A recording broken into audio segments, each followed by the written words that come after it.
Hi, this is Jana Black with Lovin The Bling Designs, and this video is strictly about sublimation. I have a sublimation design here, and the difference between sublimation and vinyl is that, and not just material-wise, the difference that I tell people is that vinyl is one-dimensional.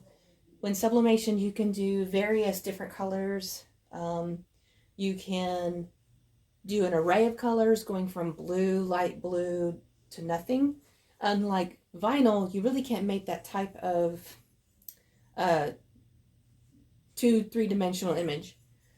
Like, for example, on this image, you have all these fire flames. They go from white to light yellow, dark yellow, orange. You could make those with vinyl. You could, I guess. You could make those, but you're not going to get the shadowing and stuff that you would get with sublimation on vinyl.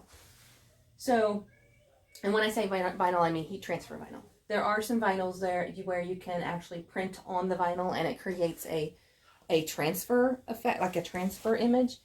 And you could get, it's just like this image. You would get it just like this, the shadow and everything. But we're not talking about that. We're talking about heat transfer vinyl. But this is sublimation. What you need for sublimation is you need a sublimation printer, and this is one of many you can choose from. This is an Artisan 1430, Epson Artisan 1430 printer. It comes with regular ink cartridges, but what I did get it first off is I replaced the ink cartridges and I bought a sublimation ink cartridge with sublimation ink. Filled those refillable cartridges in and stuck those in and replace. I did not even put the regular ink in. You don't want to put the regular ink in at all when you first get your printer if you're trying to do just sublimation with it, because you don't want regular ink inside the tubes at all. So that's what I did with this one. I didn't even put regular ink in it. I strictly started it with sublimation ink cartridges. I'm using Textron or TexPrint R Sublimation 13 by 19 size paper. I get those from Condi. I'll link everything down below, everything I use. I'm trying to do that with every video. So I'm using Corel Draw for my digitizing. And this image says, I'm still hot. It just comes in flashes. That's definitely me. So I'm going to make this on a 2X Bella Canvas white marble t-shirt, which is about 90% polyester. And that's the thing with sublimation. You want your product that you're putting it on to be as much polyester count as possible. And the brighter, the more sublimation, the more polyester percentage in the fabric, the more vibrant the design.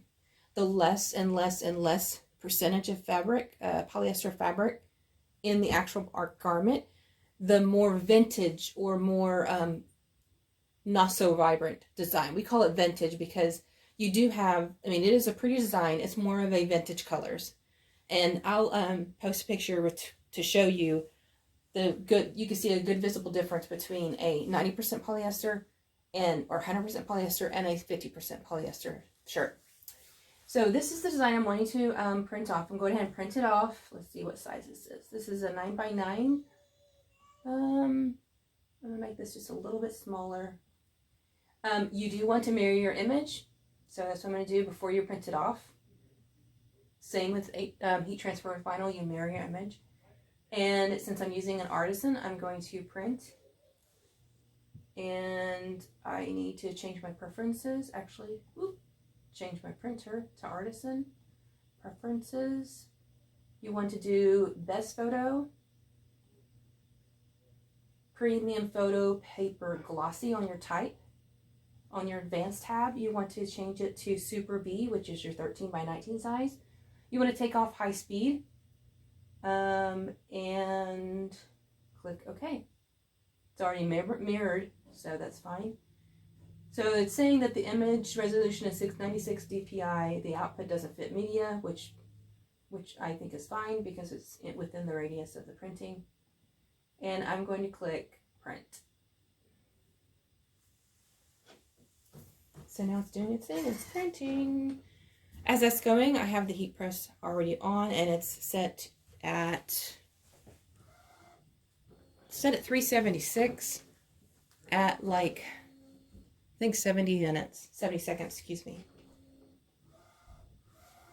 So while that's printing,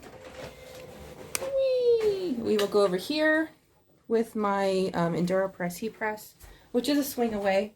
I got this in Heat Press Nation, I believe. I'll post links down below, like I said, of where I get everything. We've got it set at 372. Don't know if you see that. We have it set at 370 at 76 seconds. And I have just maybe slight medium pressure. My machine doesn't give me a pressure gauge. So what I do is before I even turn the machine on, I try to put a shirt in there before the machine's even on and just see how, you know, how hard it is to press down. And if there's, I determine the pressure myself actually. There's the pressure gauges back here. You can raise or lower your platen. The difference between, another difference between sublimation and heat transfer vinyl is when you're using your machine, you want to use not Teflon sheets between your fabric and the platen. It just doesn't sublimate well when you're using Teflon.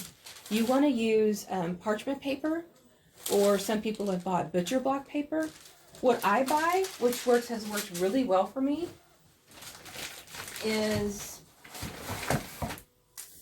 just all-purpose, general all-purpose masking paper. Much cheaper than what I've seen. It's for water-based materials. It's basically in the painting section at Walmart. And each of these rolls is about $2 and something cents. It's not that much at all. And this lasts me forever. So I got like 4 rolls of these. And I just tear them off as I need them. I usually, if I'm doing a lot of sublimation runs, I'll just tear a bunch of them off and just leave them underneath here. So you want to put one, you want to fold one like this, okay? Because one's going to go in between your, now, the way I do my shirts, I could put the shirt in between here. It doesn't slide all the way though, which bothers me. If I had a different heat press which pulled out, I could have just, you know, put the shirt on the heat press inside the shirt. So, but the way I do my shirt is I like them facing me. I don't like them facing the wrong direction. So I put the piece of paper, I fold it, and I put it inside the shirt like that. You want to make sure you put it where it's going to cover the entire design. So you don't want any other parts of the design that doesn't have a paper behind it. Because if you did that, it would sublimate through the shirt and you would faintly see an image on the back of your shirt, and we don't want that. That's a no-no. So you'll put your shirt on the platen. You'll do a 3-second pre-press just to get all the to flatten the shirt and to get any moisture that's in the shirt out. Sometimes, and most of the times, shirts get moisture just by being in a warehouse and such. So get that on there. My design is still printing out. Okay, our image printed off, and when you do print your image off with any printer, you might get something like this, where you have some drippy ink in areas. With any, even if you don't even see ink there, you want to cut around your image as close as you can. Okay, good job. Thanks, honey. Cut around the image as close as you can, because if you don't see it there, by golly, it will be there. And if you do print, cut your image just like along the edge and leave the edges there. Even if you don't see black ink there, it's probably there. Yeah, thank you, honey. You can get the trash. It'll be there, and when you do press it, you'll have a black line right there on your garment, and we don't want that at all. So cut around it as close as you can. Now I do see some black spots out here, which is behind the black letters. I'm thinking they're going to be okay. They're going to be just fine, but we will see. I'm thinking it'll be fine. done this before, and I remember seeing it. So we just lay the, this is, since this is about 90% polyester, we do not need to pre-treat it with a polyester spray. I'll have another video on that, on pre-treating a 50% polyester shirt with polyester spray and how you're supposed to do that. So you just lay it where you want it on your shirt. And this is a V-neck, so I kind of want it up a little high because I know the V-neck, it's not a deep V-neck, but I know this one sits, right about here. So I want to measure down. So I'm going to do about 3 inches from the V-neck. And here's the pits. So I know that the armpits of the shirts, I don't want it too far, the lettering to start too far down from the armpits. And I'm going to measure from one side to the starting of the design, which is 9.5. The other side to the other side of the design, once it's 9, means I need to move this over just a tad.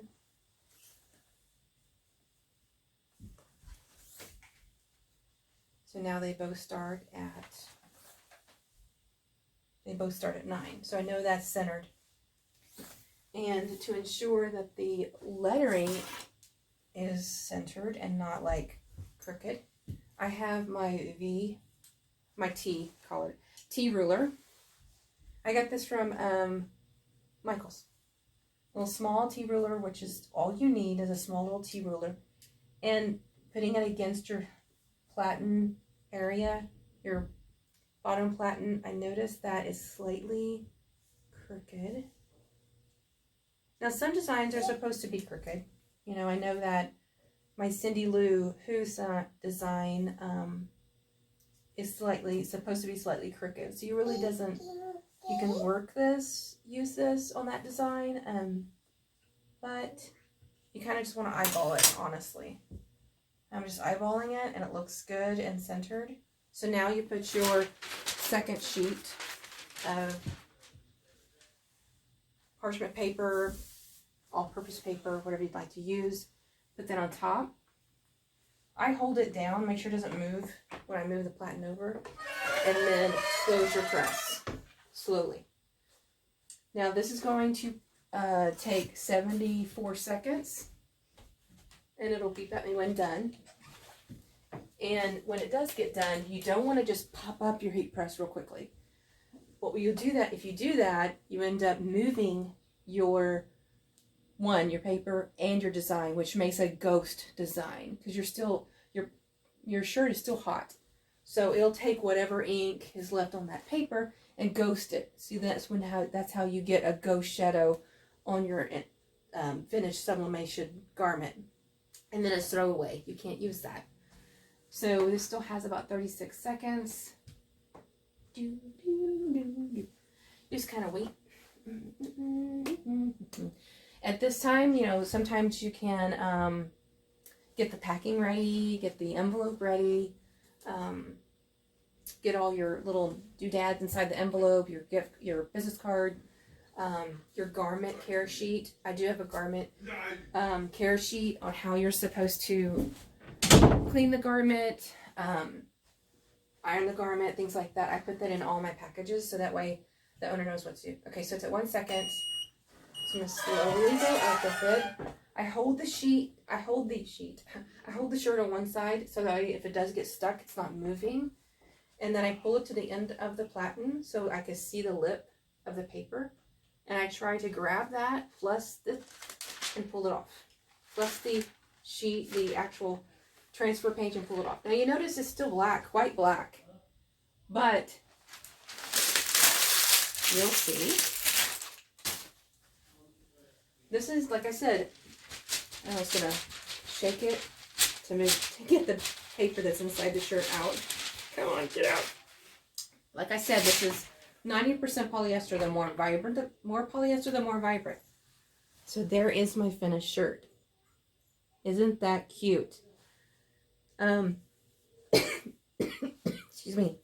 So you notice that on the design itself, the actual sublimated design, I showed you that there was some black spots on the back of the paper. It didn't even affect the design at all. So that's a good thing. I see no shadowing.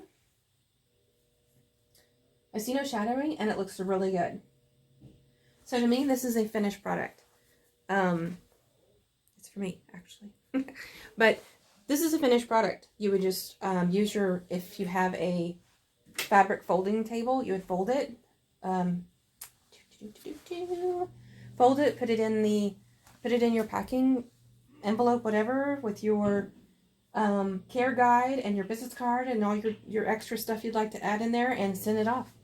Thanks for watching. I'm going to have, like I said, I'll do some more sublimation videos. One's going to have about how to sublimate on 50% polyester shirts and how you're supposed to pre-treat those so that way they become more vibrant in the design. So thanks for watching, and please subscribe. Thanks.